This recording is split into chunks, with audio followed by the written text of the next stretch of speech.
विज्ञान के अंतर्गत आज अपना मुख्य विषय है राजनीतिक सहभागिता। राजनीतिक सहभागिता जैसा नाम से भी पता चलता है कि सहभागिता का मतलब किसी न किसी रूप से हमें भागीदारी निभाना।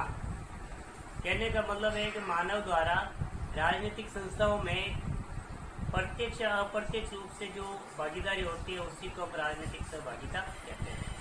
रूसो है जो गणतंत्रवादियों के ऊपर कई प्रकार का विवेचन करने वाला माना जाता है, उसने भी इस प्रकार की स्थिति इस पर की कि राजनीतिक संस्थाओं में लोगों की भागीदारी होती है, उसी को हम सहभागिता कहते हैं।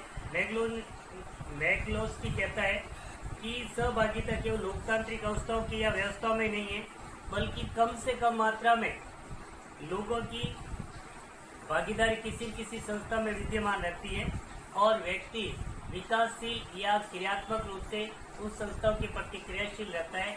ये आपकी राजनीतिक सहभागिता कहलाती है।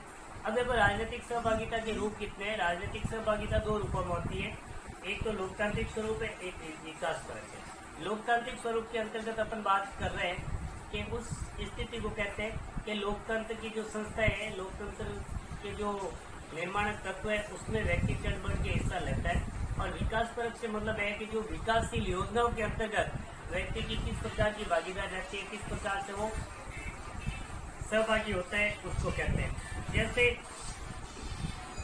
इसके अंदर कई प्रकार ऐसे तत्व है, जैसे सत्ताधारी जो संगठन है उसके ऊपर दबाव डालना, उससे अपनी कुछ बातें मनवाना, उनके सामने अपने कुछ न कुछ विचार रखना, अपनी समस्याओं को रखना, ये सभी ऐसी स्थितियां हैं लोगों द्वारा ये जो की जाती है वो आपके राजनीतिक सहभागिता के अंतर्गत मानी जाती है। वास्तव में अगर कह सकते हैं हम कि राजनीतिक सहभागिता है जो आरंभ से लेकर अंत तक व्यक्ति है जो किसी न किसी रूप में अपने हित साधने के लिए राजनीतिक संस्थाओं के माध्यम से कोई न कोई कार्य करता है, और ये वास्तव में लोकतंत्र से संबंधित होती है, क्योंकि ये जो सहभागिता जितनी लोकतंत्र में संभव है अन्य प्रकार के शासन व्यवस्था में ये संभव नहीं है। लोग निर्णय में भाग लेते हैं, जहाँ पर सरकार के निर्णय होते हैं उन निर्णय में लोग भाग लेते हैं, अपनी विशेष भूमिका निभाती है, चाहे लोकतंत्र का अंश कम ही क्यों नहीं हो, उसी को हम सहभागिता की श्रेणी में लेते हैं। बर्बा कहता है कि भाई नागरिकों की जो भागीदारी है वो लोकतंत्र की एक अनिवार्य शर्त है और बिना भागीदारी के लोकतंत्र संभव नहीं है। तो इस प्रकार से हम कह सकते हैं कि राजनीतिक सहभागिता है लोकतंत्र का एक अपना आप में हिस्सा है, और इसी के द्वारा व्यक्ति है जो अपने विकास के कार्य भी करता है और लोकतंत्र को मजबूत भी बनाता है। बेंजामिन है, उसने भी बेंजामिन बार्बर है 84 से 95 तक उसने इस पर कई शोध किए थे, कई प्रकार की टिप्पणियां की है।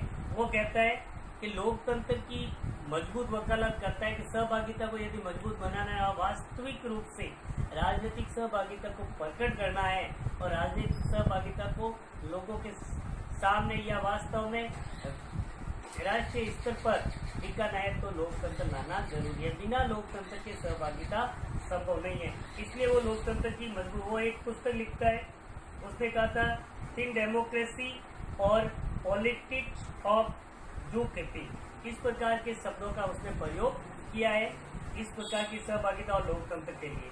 तो लोकतंत्र के अंदर क्या होता है, सहभागिता जब दो लोगों के बीच या दो लोगों का एक समूह हो जाता है, लोगों के अलग अलग समूह, एक तो पक्ष और एक विपक्ष, एक प्रतिद्वंदी एक प्रतिनिधि के रूप में माना जाए। जिसकी सरकार होगी तो उसका जो विपक्ष होगा, जो विरोधी होंगे, प्रतिद्वंदी होंगे, वो किसी न किसी रूप से उस सरकार से अपनी मांग मनवाने, अपने विचार रखने, अपनी समस्याओं का समाधान के लिए दबाव डालना, कई प्रकार की परिस्थितियां निभाता है। ये आपकी सहभागिता कहलाती है।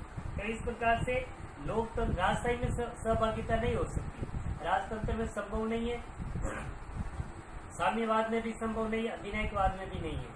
बट लोकतंत्र एक ऐसी शासन व्यवस्था है जहाँ लोगों को विकास के भी अवसर दिए जाते हैं और उनकी सहभागिता और उनके विचारों को भी ग्रहण किया जाता है।